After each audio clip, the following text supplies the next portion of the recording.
So to begin with, Professor Boris Kagarlitsky, it seems now that Russia has acquired for itself the distinction of being the world's most heavily sanctioned country.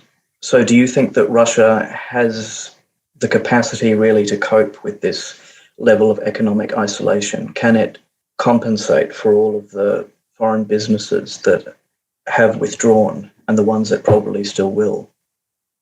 This is a very telling story because, in fact, what happened was that the whole military operation from the very beginning was an adventure which was kind of fueled by domestic needs of the elite and the government, in the sense that they really didn't expect anything similar to what's happening to actually happen. They were absolutely 100% sure that the whole thing was going to continue for about 3 to 10 days. Actually, the plans which are now getting more and more known and more kind of leaked were about 3 days of actual military operation, with probably 3 to 5 more days needed to do some sort of a police operation on the occupied territory. And that was about it. They were 100% sure that Ukrainian troops were not going to fight back or would be completely disorganized and lose control and run away. They were 100% sure that Ukrainian government administration would either immediately surrender hearing the first shots or would just turn sides and work with the occupation force and just carry out their orders the way they would have done themselves if anything similar would have happened in Russia. So this all happened to be untrue. And now they're really desperate. And now we are just exactly facing the economic moment of truth.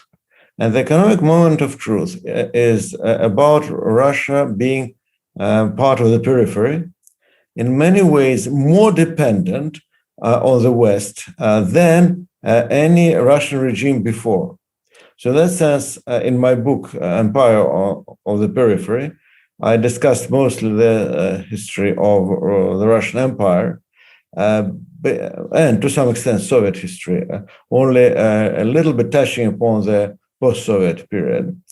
And the point is that Russia was always very dependent in terms of its development, but at the same time, in the more traditional kind of economy, which of course was much more based on natural resources, which were also consumed within Russia itself, the level of dependency was limited to the more modern sector.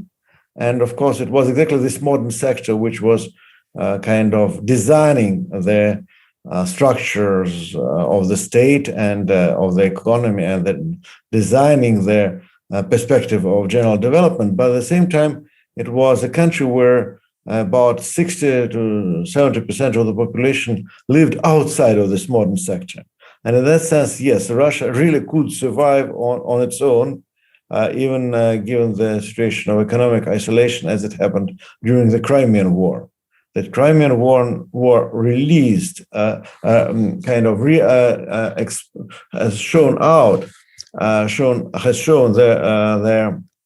level of backwardness and the level of economic dependency of Russian capitalism and Russian society, but it didn't lead to any kind of collapse of the society. In 1914, it was much worse, as we know, that Russian economy and Russian military industry and Russian infrastructure actually started collapsing by 1915, 1916, because of the lack of interaction with Western partners and so on. And that led to the revolution, as we know. And then we had the period of Soviet industrialization, Soviet revolution and the Soviet industrialization. And I'm not discussing the price paid for the Stalinist modernization. We lost a few million people in the process, as we know. not as many as Solzhenitsyn and others pretend, much less, but still, even I keep saying, if it were maybe 1.5 million people and not 12 million, as you say, is 1.5 million not enough? 1.5 million people killed is not enough for you, or you think it's just nothing. It was quite disastrous anyhow. Even though, of course, the figures are greatly inflated and exaggerated, but even after that, even recognizing that, or saying that, we should admit that the actual losses were absolutely tremendous and tragic. And so the main thing about the Soviet industrialization and modernization process was exactly what Samir Amin, a world system theorist, calls delinking. So disconnecting Russia not from the global exchange of commodities, but from the global accumulation process, the global process of accumulation of capital. So in that sense, the resources, the capital resources, the financial resources, the acquired knowledge and so on, everything was kind of used inside the country for the modernization. And of course, the other side of the coin was, as we know, the totalitarian nature of Stalinist system, including making people work in so-called sharashkas. Sharashka, that was a kind of prison research center, let's put it this way. So people were imprisoned and they worked, they did research. And actually, sharashkas were extremely efficient, and people there were extremely enthusiastic because these were like monasteries. People in sharashkas were actually better fed, better dressed than people who were free, and they had no women; they were just men, and it was like a monastery where people just dedicated all their efforts, intellectual and emotional, to achieving some kind of research breakthrough in the field where they were working on. So they did tremendous things and they were extremely successful, but that's not the way we should develop science in the future, I hope. And this is definitely not the model of scientific research I would advocate for the future. Definitely not. Putting people in jail just to make them doing research is not necessarily the way we want things to continue. I'm saying that Sharashka system was extremely successful in terms of producing results, but it's something which could exist for a limited period of time with very specific people and in very specific conditions. So in no way that could be a model for the future scientific development, for the future development of research. And so in that sense, everybody who says, okay, we have done it under Stalin, we will do it again, they don't understand what they are saying. Then when we are looking at the capitalist restoration in Russia, it's very clear that, well, the ruling elite actually were Soviet nomenclatura bosses who turned capitalists.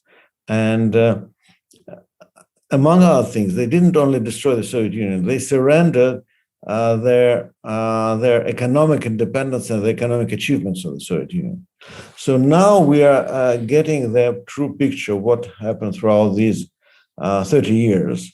And we see that Russian economy now is part of the periphery of the global economic system. It's very clear. By the way, Ukraine is also part of the periphery.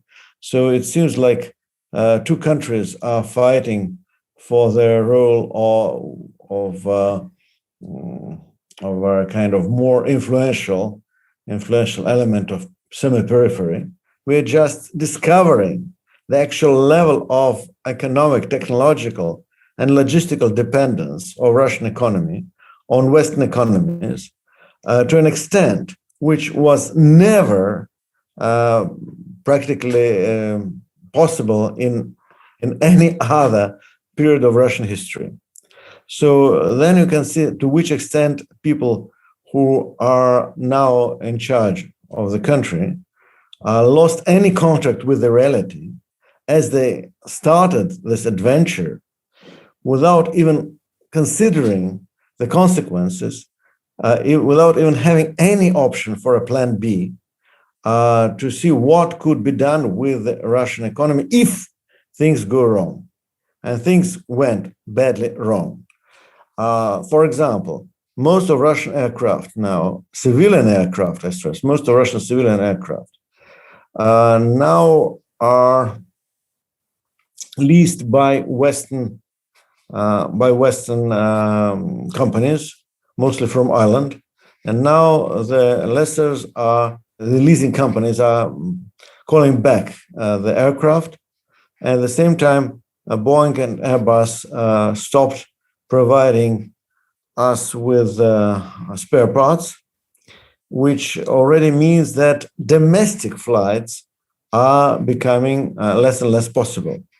Because I've just returned from Yakutia, where we have huge distances, and Yakutsk company, local Yakutia Air Company, is now facing a situation where they cannot use the existing aircraft. And then imagine that there are distances like 1,000 kilometers between towns. So if if civilian airlines stop flying, in winter and sometimes in spring, you'll just have no communication, no direct communication, no way to move people from one place to another. So they will just have to kind of survive on their own, isolated from the rest of, not only of the country, but the rest of the region. Contacts between regions are very weak anyhow. Very often you have better contacts between, say, Moscow and regional capital than between two regional cities, which are actually nearby. And for example, often you have better communications with abroad than within the country.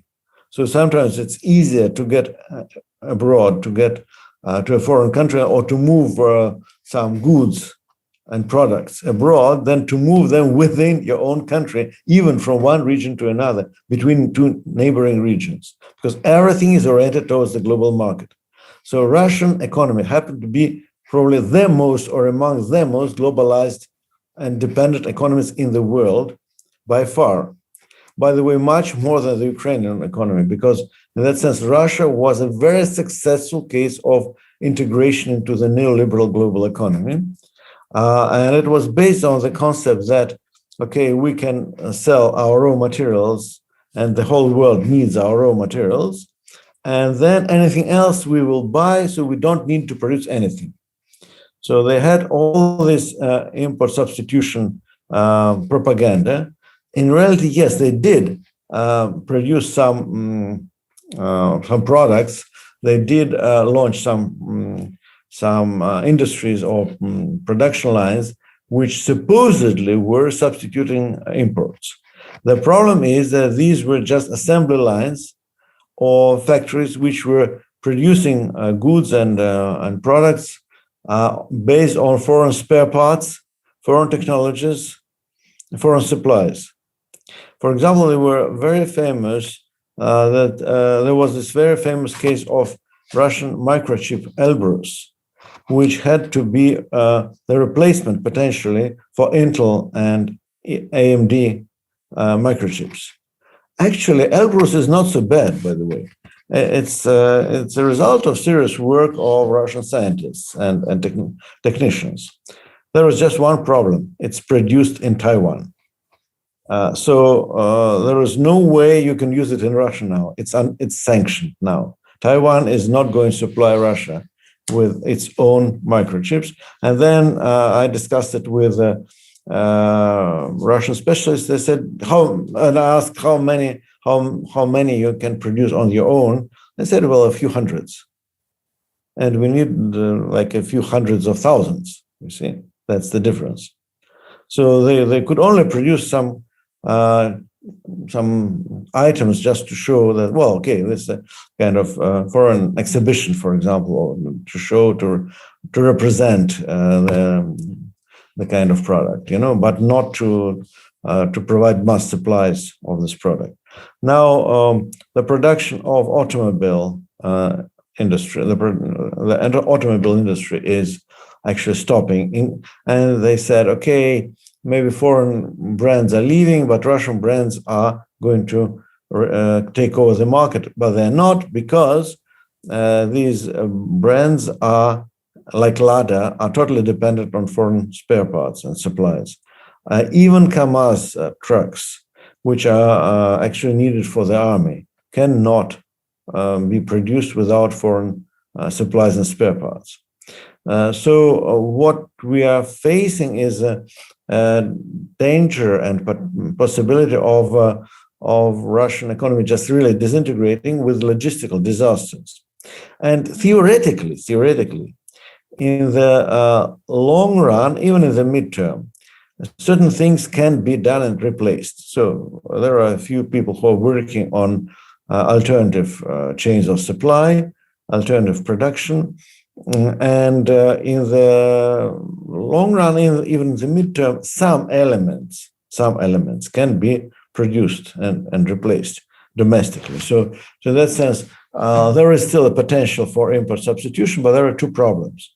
One problem is that even if everything works, if everything is fine, if everything is done or just seriously and well, it will take from 6 months to 3-4 years at best to actually replace at a serious scale what we are missing at this point. And not everything, but just something, at least to do some replacements, which are absolutely urgently needed. Increased production of certain products which can be produced in Russia, but so you have to increase the levels of production and so on. That may work, as I told you, but it will take time and effort. And for example, unemployment will increase by mid-April already to double-digit figures. The logistical nightmare is already here. So the consequences of the sanctions will be quite visible and will create a lot of havoc already by early April or mid-April, if things do not get worse after that. That's one side of the story. So there is a race against time, and this race cannot be won. We are losing it at this point. The second side, however, is much more important. It's much worse because, okay, if you imagine that we kind of face a lot of problems and we face what we in Russian language we call it razrucha, destruction. Well, razrucha is not exactly destruction; it's a kind of condition of destruction. Chaos or something. Razrucha is a very specific Russian term. I mean, it's not just disintegration and destruction. It means that, well, everything around is falling apart, But ironically, Russians lived through these razrucha times a few times.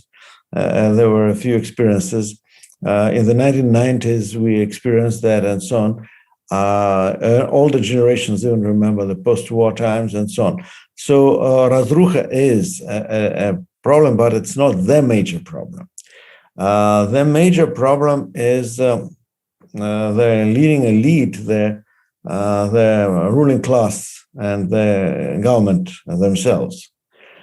Because first of all, these are people who are completely out of contact with the society and completely uninterested in the Russian society. Now they're panicking, but panicking people are not the ones who are going to make correct and useful decisions. They are totally unable, just psychologically, morally, and ideologically, to do the right thing, to do what is actually needed. They may announce very good slogans about reindustrialization, import substitution, kind of self-dependence or independence and so on, economic progress and so on. But these are people who never had any experience of doing anything except enriching themselves. They're not interested and they're not capable of understanding anything else. They're totally disconnected from any production, from any economic development. The whole ideology of development is totally alien for them and so on. So they didn't read any book about that and so on. So these people are just the wrong people to do it, and their interest structure is totally in contradiction with that, because their whole interest structure leads them to one conclusion, that they have to do everything they're able to do everything possible to get some kind of situation back to normal. All right, so it means reintegrate back into the global economy and try to make the West kind of pardon them. At the same time, there's the contradiction. They want some kind of recognition of their very high status. So it's a schizophrenic situation. They want to be part of the Western world. They are quite happy being dependent part of the Western world. At the same time, they want the West to respect them as equals. And this is a schizophrenic situation, see? Well, okay, historically, you might say that in the periods of economic expansion, as Wallersteinian world system theory shows, in the period of economic expansion, very often there is a redistribution between center and the periphery in favor of the periphery. So excess capital from the center kind of moves to the periphery, seeking better opportunities for investment and reproduction. And that continues in the periods of expansion. You can see it even in the 17th century. Wallersteinian work shows that, and my work shows that in the 17th century, for example, Russia got more silver than it was sending abroad, for example. So in terms of mercantilist policies or economic policies of that time, Russia was doing extremely well. Well, there was just one problem. Russia did get silver, it didn't develop. So that was the problem. That was exactly the case of Putin's Russia. Putin's Russia got a lot of money, and that money didn't go into development. Just forget about it. So, but the problem is that once global system is beginning to face problems, once it goes into what can be Kondratiev cycle B stage, the stage of depression and crisis, then at this point, redistribution kind of goes into the opposite direction. So the center kind of pulls back, gets back its financial flows from periphery countries into the center countries. And the whole thing works this way. And this is exactly why Russia was getting Russian elites, of course, not Russian people. Russian elites were getting very aggressive in the period of crisis, because earlier they benefited from the world system and they were very happy with the way world system worked. And then at some point, the world system turned out to be something different, not what they imagined. So it turned working against them. So in the sense that they started losing money, they started losing opportunities because the global capitalist system is in crisis anyhow. And then they started putting pressure on the West because they didn't understand the mechanism. They didn't understand the economic and objective mechanism, how it worked. They thought there was something wrong done by the West, by Western politicians against them. So they started using political and then military tools to stop this objective process, and that led to the deterioration of the situation, because among other things, they used inadequate and wrong tools to correct the process, which was objective. So the only way it could be corrected was through economic restructuring and social restructuring, while in reality they moved socially and economically in the very opposite direction. So they increased neoliberal pressure on the people. They increased dismantling the welfare state. They started attempts to extract more money from their own people, from the population. So there was this famous slogan, "People are the new oil." So the money which you failed to extract from oil will extract from the people. So that was what they were doing. So that massively undermined the popularity of the government and the popularity of Putin personally.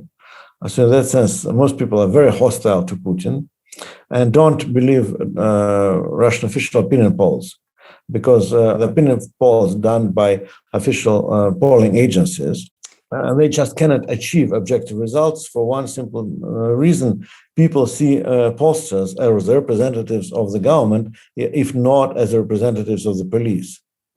So if anybody comes to you on the street and asks, do you support Putin? You either say yes, or you rather run away. Most people just run away. When they see pollsters, they just run away. They see them as danger.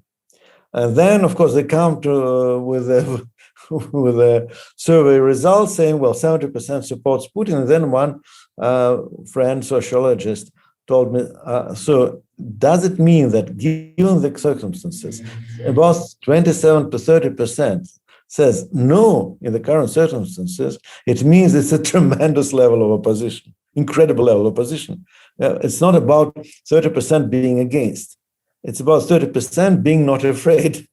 Well, you mentioned you brought in Immanuel Wallerstein for the first time, which I would really like you to expand on. I think it's quite significant that all of this began just after the 30th anniversary of the end of the Soviet Union. And for those familiar with Wallerstein's work, which I personally highly recommend, in particular After Liberalism, where he basically summed up what he thought the Cold War was about and what the real significance of its ending was. Can you kind of summarize his view of? Well, by the way, the end of after this book, After Liberalism, was the first book by Immanuel Wallerstein translated into Russia, and I was exactly the editor of the Russian edition of this book.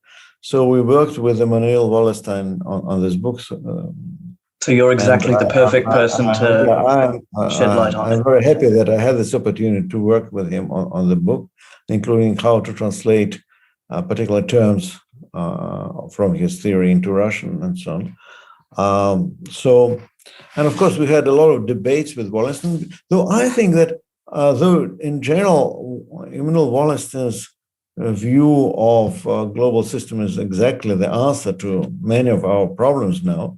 But at the same time, I don't think that his understanding of Russia was deep enough, because that's what exactly after discussing with him and having all these debates, editing After Liberalism, I started writing my own book, Empire of the Periphery, or rather rewriting it, because I had I started this book long before that, but then I dropped it, and then I returned to this book and started rewriting it, trying to answer the questions which emerged during these debates with Uncle Immanuel, as we called him.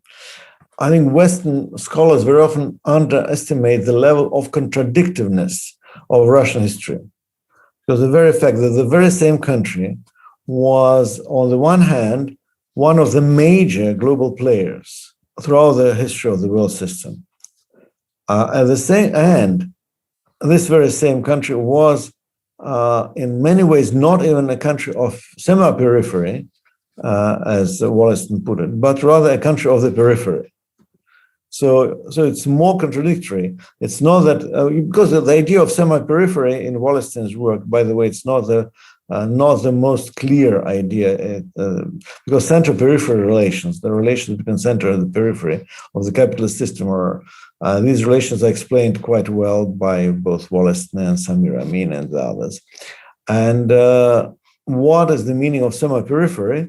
Very often was unclear, because these were countries who retained and retain certain characteristics of both center and the periphery, right? Okay.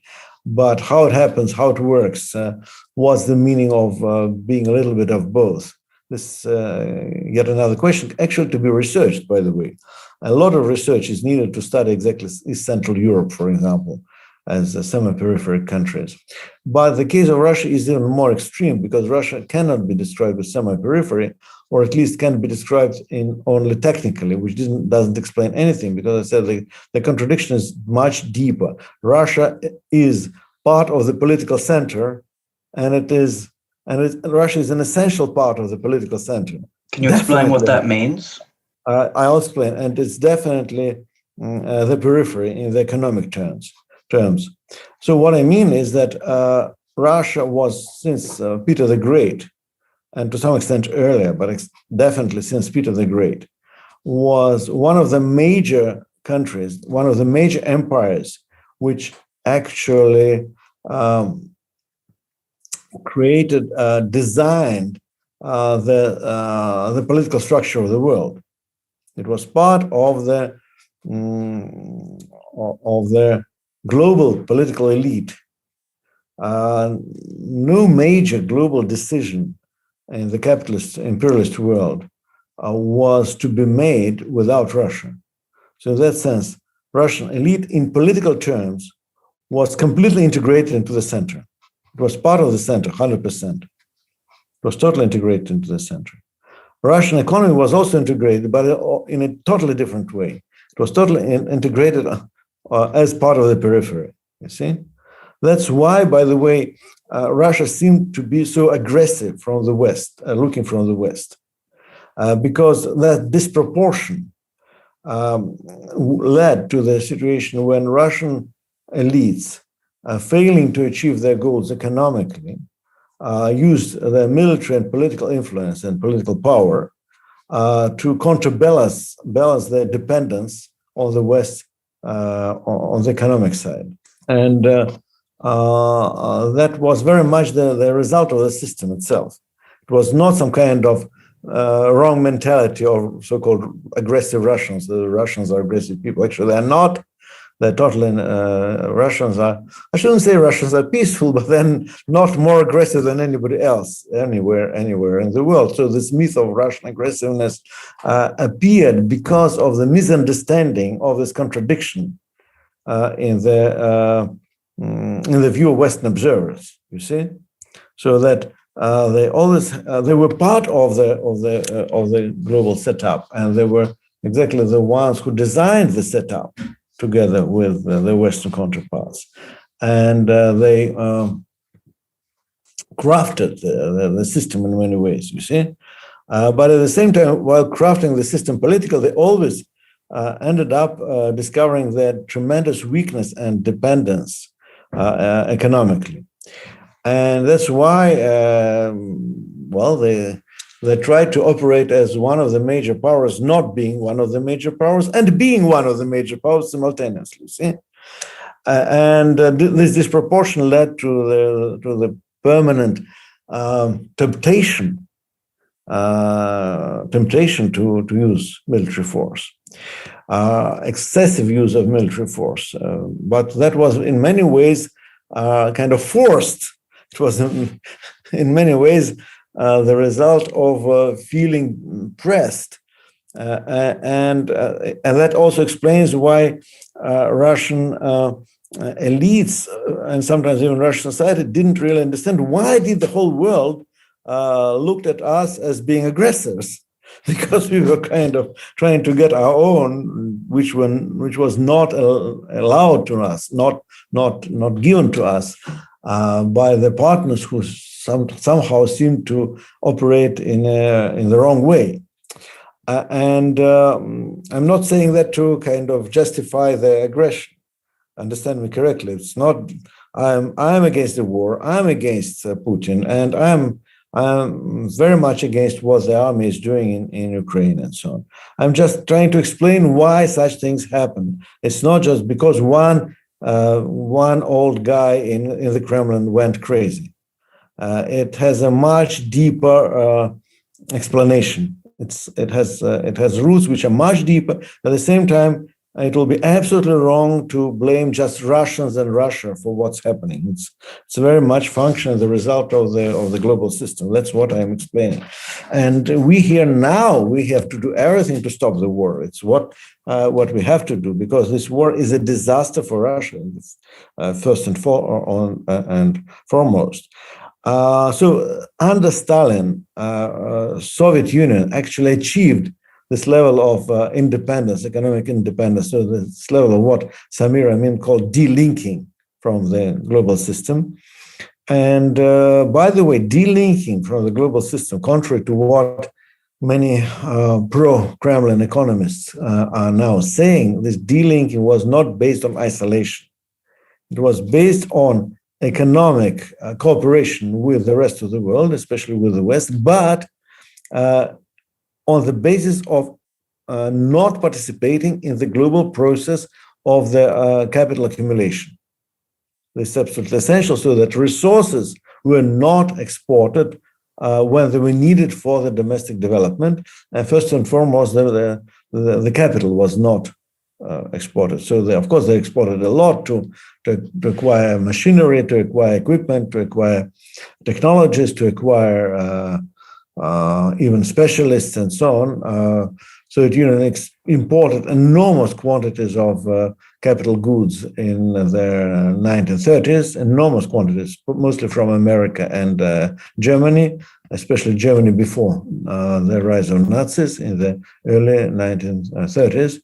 Even after the rise of Hitler, Soviet Union continued a lot of economic exchanges with Germany, even though, of course, there was a political conflict already. America became extremely popular with Russian bureaucrats and Russian industrialists, exactly because it was seen as a model of economic development. There are a few very good books. Of course, I'm tempted to quote my own Empire of the Periphery book, but there are some more specific books by my good friend Alexander Shubin, who wrote a few very good books on the history of Russian and Soviet industrialization. A brilliant book of Irina Glushenko, who wrote a book on Mikoyan, who created a Soviet food industry, food processing industry, which was very much based on Western technologies. And it's a book showing that Soviet Union was very much copying the American industry, and including some very funny stories like Mikoyan returning from America with two ideas which were really of tremendous attraction for him. He wanted to introduce two things in Russia. One was Coca-Cola. He wanted Coke to be produced in the Soviet Union. I said that was a good idea to have some kind of drink which would be kind of available for everyone and would be loved by everyone. So Coke was a good example of what had to be done and produced in Russia. And he also wanted Russian factories to produce hamburgers. So McDonald's and Coca-Cola were two things they wanted, and they were very close to doing it. They were very close to it. Just the war broke out, so they failed to make Russians eat hamburgers and drink Coca-Cola. So then we spent a few decades without that. Well, I think that's quite a good setup for describing Wallerstein's view of the Cold War as actually being more of a partnership between the Soviet Union and the US than an actual substantive rivalry. Can you maybe go into more? Combination of both. It's partnership and rivalry. But as I'm saying, Soviet Union was never isolated from the West, even though it was in conflict. But Soviet Union really was self-sufficient. So it was really self-sufficient in many ways, without, I stress, without disconnection from the global economy. It became self-sufficient in technology, in many resources. Then what happened when the new elites came, the old new elites, this old nomenclature turned capitalists, they destroyed much of the industry, most of the industry, in order to to get the resources to be sold on the world market. So the world market didn't need Russian trucks or Russian cars or even Russian aircraft, civilian aircraft, even though they were not necessarily so bad. But there were plenty of other producers globally, you see. So everybody was looking for a new niche in the new liberal free market world. This niche was that of the producer of oil, gas, and other raw materials, sometimes fertilizers.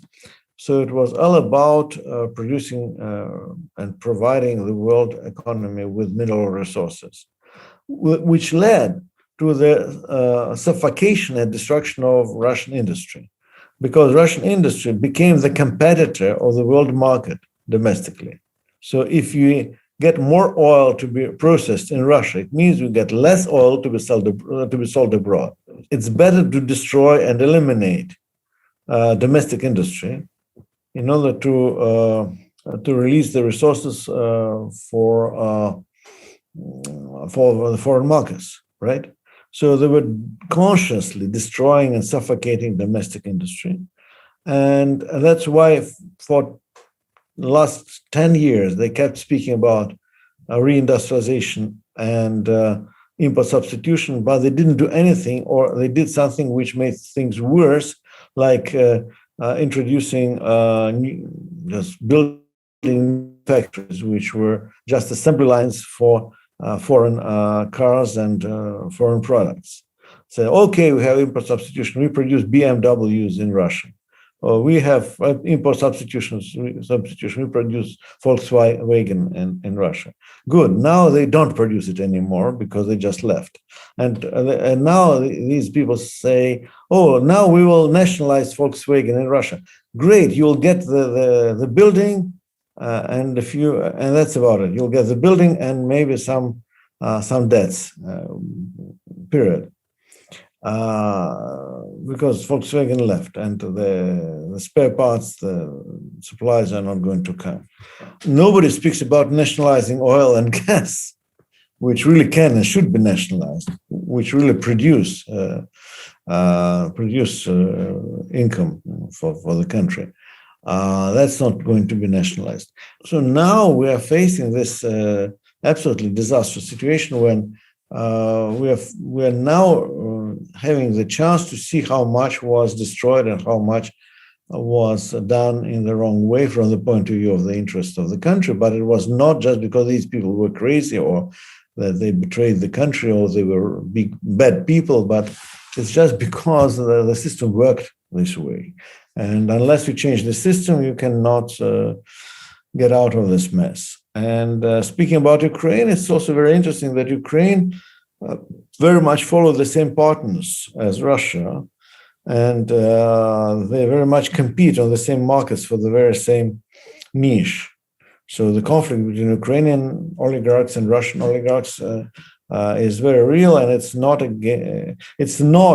about Ukrainians being anti-Russian and being just puppets of the West, as Russian propaganda says, and it's not about Russian aggressiveness and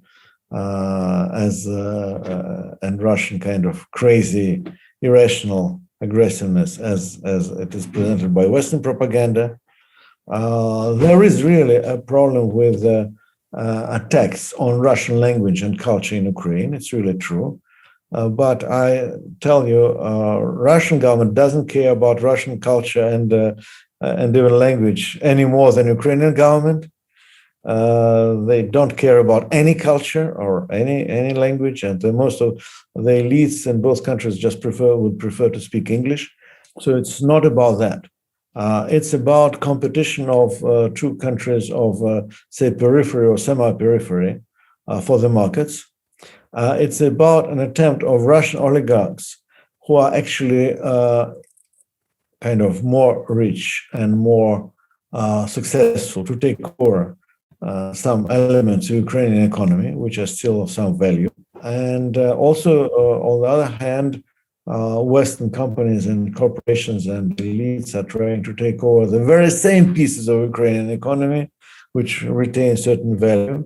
So that's why, yes, there is a conflict in Russia and the West about who is going to eat Ukraine. So I'm saying that there is a competition in Russian oligarchy and Western corporations about who is going to take over best pieces of Ukrainian economy. And that's also the real conflict in Russia and the West about Ukraine, because Ukrainian oligarchy is much weaker, so it is not able to keep itself independent. So that's why Russian elites are trying to take over Ukraine to improve their situation while their global condition, their global situation is getting worse. So at the same time, as I told you, in the situation of crisis, the West as the center, in more general terms, the center, including to some extent China, which is acting as if it is part of the center already, they are also trying to take over the good pieces, which can strengthen their position vis-a-vis the crisis, So the crisis makes all players extremely aggressive, not just Russia. But being weaker on the economic side, Russia is compensating that on the military side. And then we discover the worst thing possible. Then we discovered what is the real disaster is that even on the military side, Russia became weak. Because throughout this whole history, Russia always had this military advantage to compensate for the economic weakness. But not anymore, because they undermine the industry to such an extent that it's also leading to the potential destruction of the military force. When you just cannot even repair the tanks which are damaged because you just there are no capacities. The industrial facilities don't have enough capacity to replace the tanks, replace the equipment which is being broken because of the war. And this is a different kind of war. You just cannot fight a war with infantry, especially because the infantry itself is not proper supplied, proper equipped, proper fed, proper motivated. They are not motivated. Russian troops are totally demotivated. They have no reason to fight against Ukrainians. They understand pretty well that they're not fighting for their own interests. They're not fighting for their country. They're fighting for the interests of Russian oligarchs who want to take over a few Ukrainian enterprises. And for the first time in many, many years, we have such a demotivated army. And to some extent, it's a good news. I think it's a good news because the army will be probably the element of society which will be first to kind of stand up against the war en masse, because we have extreme demotivation of the army, including the officers, including some of the generals. You see that people are extremely fed up with fighting this war. Especially because the war is not going to be won. Because you can fight a very unjust war, but if you win it easily, you can be happy with an unjust war as well, because at least you'll be proud that you're going to win, and well, at least we are strong enough to win the war. At least we are good at winning wars. When it's an unjust war which are not going to win, then it backfires massively. It backfires, and the army is going to be the first to feel it. And that was the case of 1905, the Japanese War, which Russia lost, and not only lost the war, but Russians and Russian military started asking questions: why did we have to fight this war in the first place? And the same thing in the First World War. Yes, so there was the same thing. Why did we have to fight? Why did we have to die and kill people if there was no national interest? There was just we were not attacked by any foreign force, but any foreign country, and we were not going to gain anything from this war, except like in 1914, they promised that Russia would probably take over Constantinople, Istanbul. So then soldiers and officers were a little bit surprised. Why did they have to fight Germans to take over Istanbul? So do you think that Russia's existence as a state is at stake in this conflict? I don't think so. No, I don't think so. But current Russian state definitely has to be changed, has to be replaced by some other state. In terms of territory, I don't think that Russia is going to lose territory unless we are going to lose Crimea, which I hope is not going to be the case. Because again, let me be clear. I think that Crimeans were absolutely right in joining Russia because they voted. They had a referendum. They voted to join Russia. And I've been to Crimea a few times after that. It was a very clear consensus that they didn't want to be Ukrainians. They never considered themselves to be Ukrainians. They considered themselves to be Russians. And then some people ask me, why did you support the annexation of Crimea? At the same time, you do not support the war against Ukraine. I said, I supported the annexation of Crimea for the very same reason for which I opposed the war against Ukraine, because I am in favor of democracy. Because I think Crimeans wanted to be Russians, they had the right to be Russians. And Ukrainians don't want to be Russians, and they have the right not to be Russians, period. So I think, for me at least, going back to Wallerstein's assessment of the end of the Cold War and the end of the Soviet Union, his real projection, like 30 years and more, which is his projection to now, was that the end of the Soviet Union was really only the beginning, and that it was the beginning of the end of the world system or the capitalist global economy. Absolutely agree. And I'll tell you something. When Wallerstein appeared in Moscow, and we were just discussing that, and he had a public speech at our institute. By then, I worked at the Institute for Comparative Political Studies. And he had a speech there, and then another speech elsewhere. I don't remember where, but some public presentation. I think it was actually the first time I physically met him. And he made a statement. He made a few statements, which I considered to be a little bit extreme. And one thing he said that, well, the world system is going to disintegrate the way it is. Probably within 50 years from now, we're going to have another world system. I'm not going to say it's going to be much better, but at least it's going to be different. And that was one thing. And that was something which I liked. So I said, okay, it's a good chance to, hopefully, being younger than Uncle Immanuel, I'm going to have a chance probably to test whether he was right or wrong. And then he made another statement, which was also prophetic, because he said, while the United States domination is going to get weaker, and finally, the United States is going to lose its position of a global hegemon. And by the way, it's not that China is going to be the next hegemon.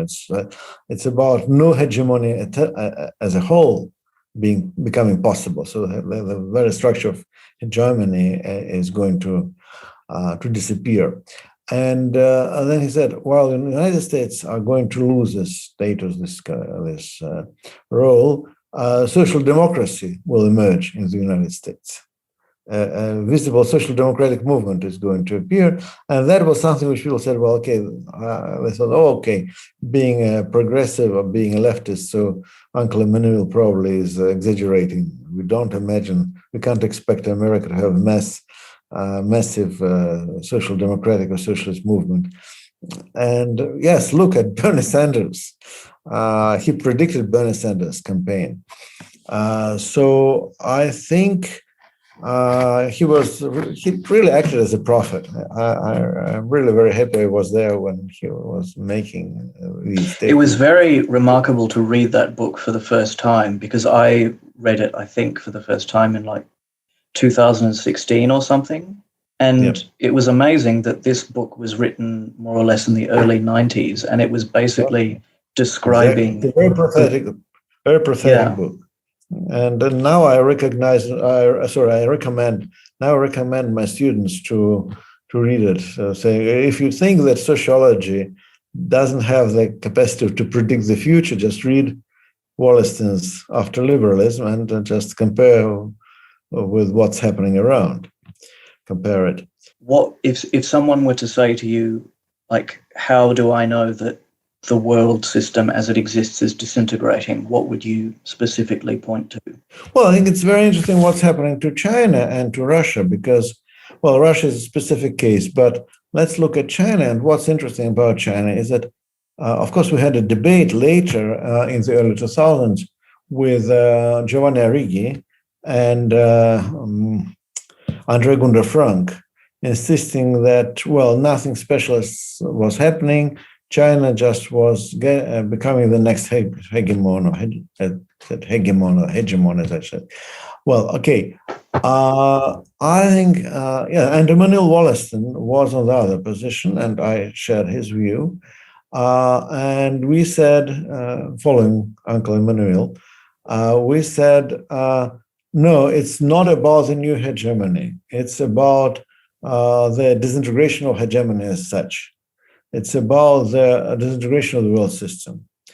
And now what we are witnessing is exactly the case, because China, interestingly enough, on the one hand, it's requiring quite a lot of characteristics of the center and of a potential hegemon. But at the same time, it is not acting or even trying to act as a hegemonic power, actually, beyond the traditional sphere of interests and influence, beyond the old world empire. You see, as East Asia.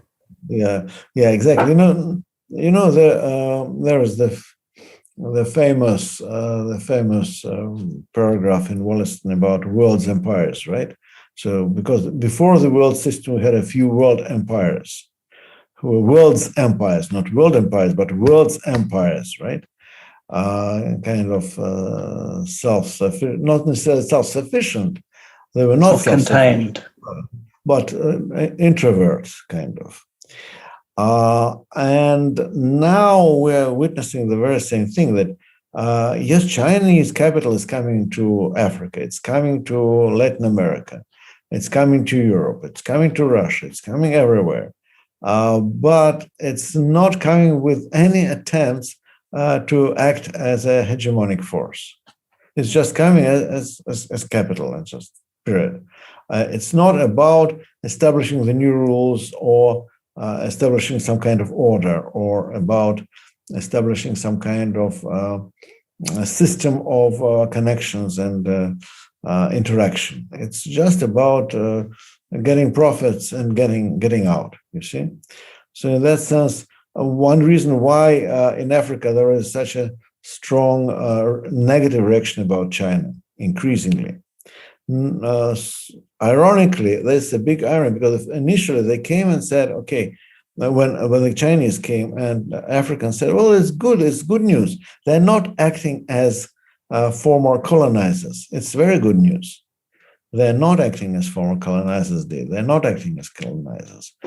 And then 10 years later, you ask the same African and say, well, there is bad news.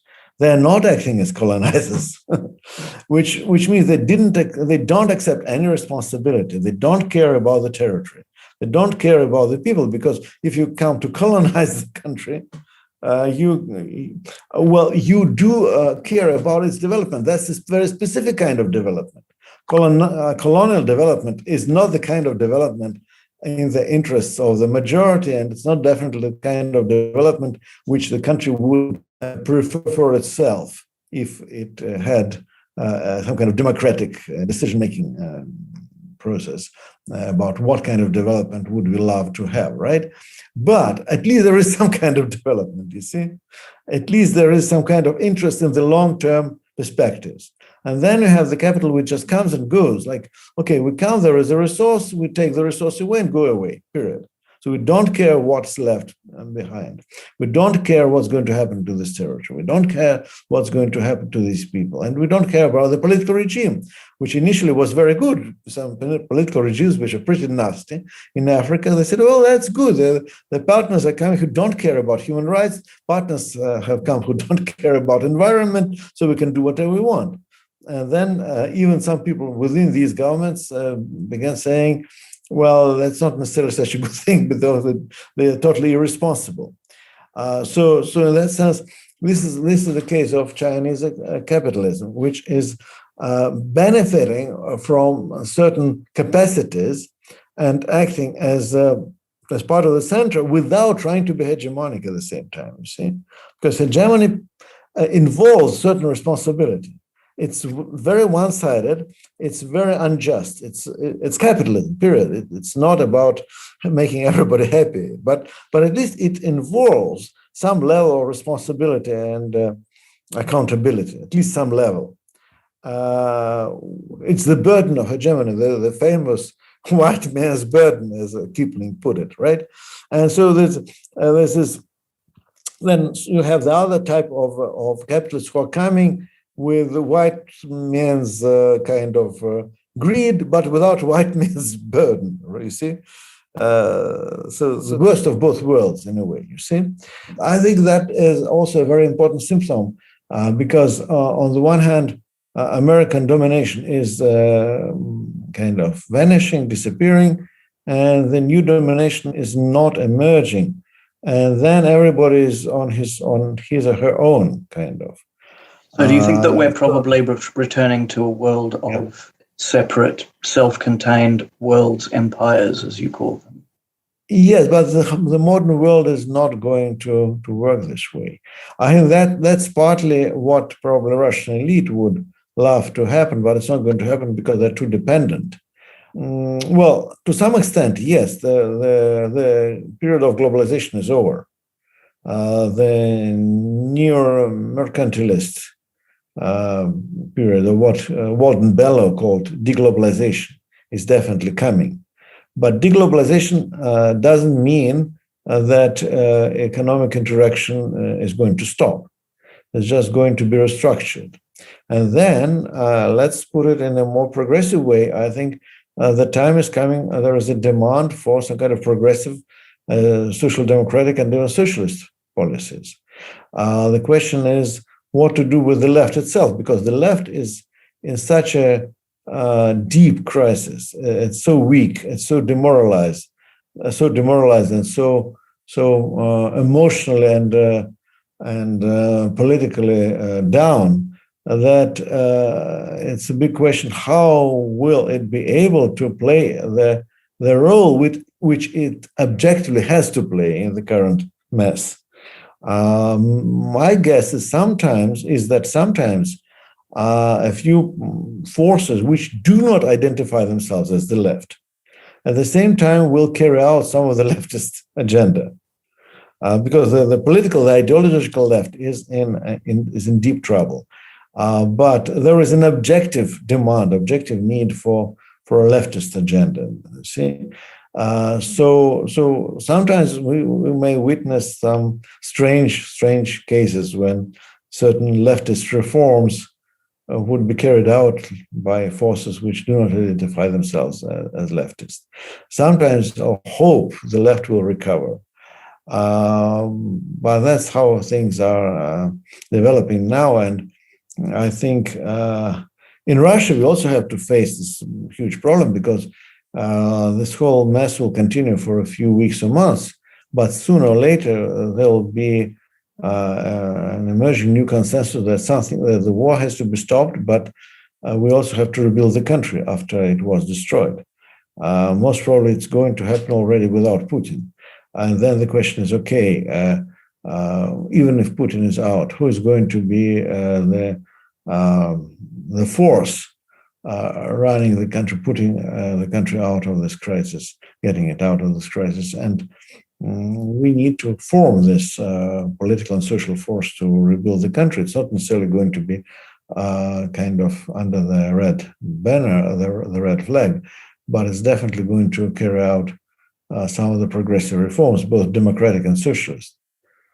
How do you think that specifically the situation in Russia and Ukraine will contribute to the further degeneration of the world system? Well, at this point, it is now showing the weakness of all the global structures, including NATO, including the European Union, and actually including BRICS.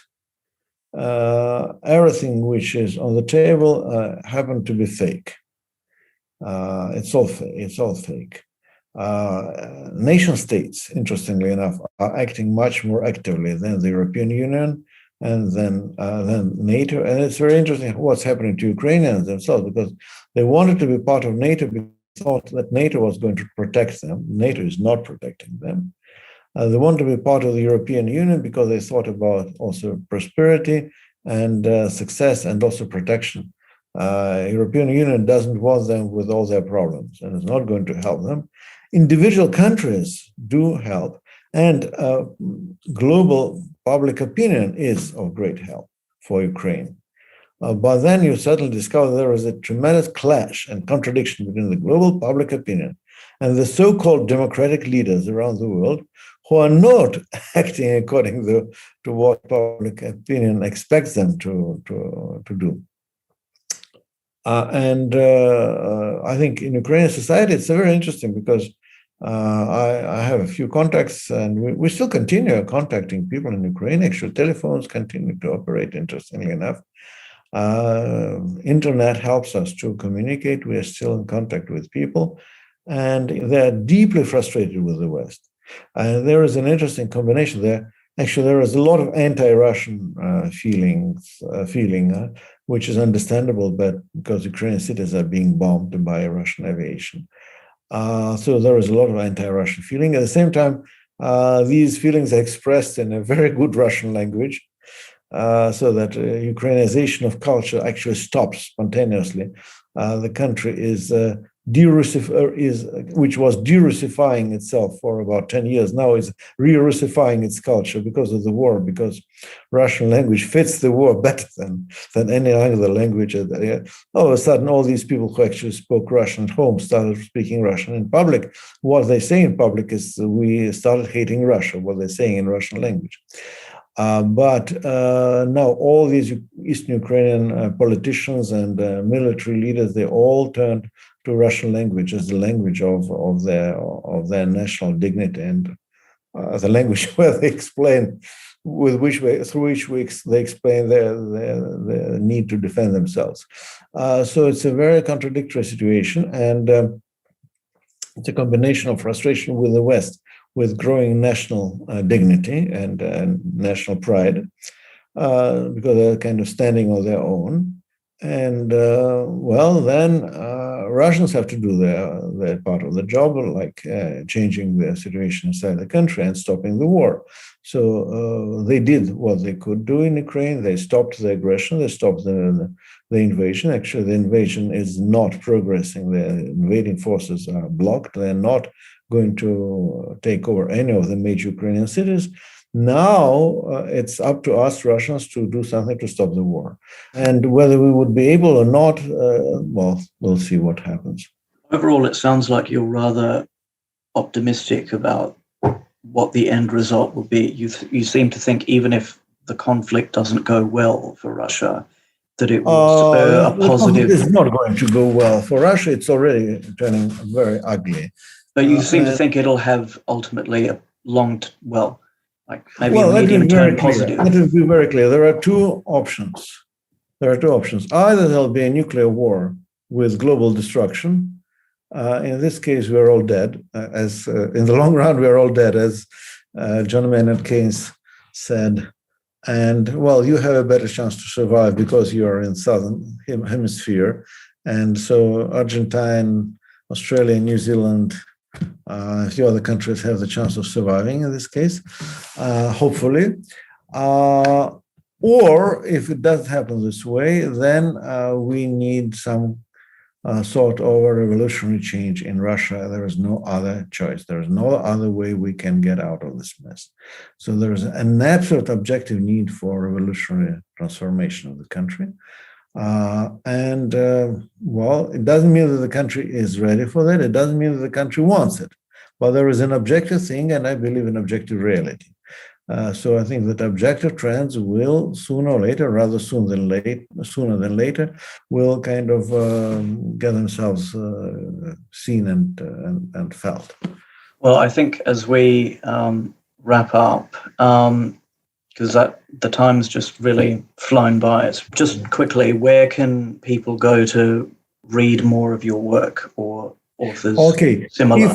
Well, of course, they can Google myself in English, so they can see my work in English, like Empire of the Periphery and another book, From Empires to Imperialism, which are two major books. And I have quite a few books in English, but these are two most recent books in English, which I think will kind of fit this the topic of today's talk. But I also very much would be happy if people subscribe to our YouTube channel, which of course is in Russian, except for the interview of Jeremy Corbyn on our YouTube channel. The rest is all in Russian, but first of all, some of your viewers may know Russian or may understand some Russian. Or sometimes I think now technology allows you to have kind of automatic subtitles, translation being done by Google, whatever system. I'll guess that a few people that watch this will know really, Russian. I'm very happy if people subscribe, because we also need more subscriptions globally and nationally. And there is a website also called Rabkor. So the YouTube channel called Rabkor, and the web site is called Rabkor. Rabkor historically it means workers' correspondent. It's a historically known movement of the 1920s, when workers were kind of writing articles for the press themselves without professional journalists. And so that's how also the website is made. Quite a few people are not professional journalists or writers, and they're just activists, not necessarily workers, but activists usually. And some of them are workers, actually. And then also have a Telegram channel called Kagarlitsky Letters. Which of course is also in Russian, but Google Translate is now getting much better. Sometimes I also use it when I have to read Chinese or Japanese or some stuff in Hindi. So sometimes you get some odd results, but in general it works. It gives. I have noticed that it's improving generally. Improved. So just do it, try it. It's going to work. And I'd be very happy if we have more readers and viewers. Absolutely. Well, and if nothing else, I hope we've probably diverted more people to read Immanuel Wallerstein's work, because I agree that it's absolutely required reading, especially today. So, yeah, it's been absolutely fascinating to hear you speak at length about these topics, and hopefully we can perhaps speak about them again at some point. Hopefully when things have taken a more positive turn. Hopefully. Okay. We'll see. Well, thank you very much again. Okay.